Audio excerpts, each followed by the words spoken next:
অসংলগ্ন অবস্থায় শহরের হেরিটেজ পার্কের সামনে এক মহিলা সহ 3 যুবককে আটক করেছে পুলিশ। প্রসঙ্গত, রাতের শহর এখন রঙিন। প্রত্যেকদিন রাতেই আগরতলা শহর উশৃঙ্খলতার চরম সীমায় পৌঁছে যায়। অলিগলিতে পোস্টি নষ্টির পাশাপাশি মদের আসরে মেতে উঠতে দেখা যায় ছেলে সহ মেয়েদেরও। রবিবার রাতে এরকমই একটি আসর বসেছিল হেরিটেজ পার্কের সামনে। 4 চাকার একটি গাড়িতে 3 যুবক ও 1 যুবতী মিলে চলছিল মদ্যপানের আসর। এই এলাকায় কিছু লোক ঘটনাটি দেখতে পেয়ে সাথে সাথে পুলিশকে খবর দিয়েছেন।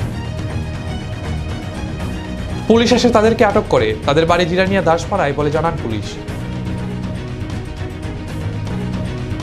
স্যার, আমরা লোকালে এমপিকে কল করছে।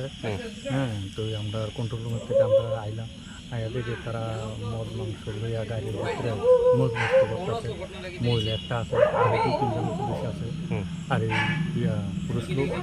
তো এটি সবাই মানে বৃষ্টি অবস্থায় আসলো। আমরা কি করতেছিল, আপনারা এসে কি দেখলেন? তারা মদ মাংস খাইতেছে আর মহিলার লগে পুষ্টি নষ্টি করতেছে। আচ্ছা, কতজন ছিল?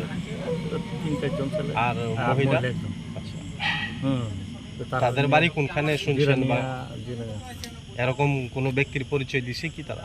হ্যাঁ, তারা তো কইতেছে তারা জিরানির থেকে আইসে আয়া তারা আনন্দ উপভোগ করতেছে। আচ্ছা, এই জায়গাটা কোন জায়গা? এটা হলো আপনার হেরিটেজ পার্ক আর কি।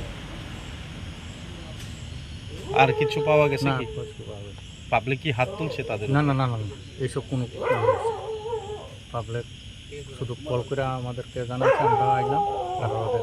আচ্ছা, যাদেরকে গাড়ির মধ্যে অসংলগ্ন অবস্থায় দেখলেন এর মধ্যে কারোর নাম জানেন কি? না, তাদের কেউ নাম জানি না। ওখানে মহিলাদেরকে আমরা গাড়ির সামনে বেশি একটা যাই না। ছাড়াইব, ছাড়াইলে সবের নাম জেনে নিব।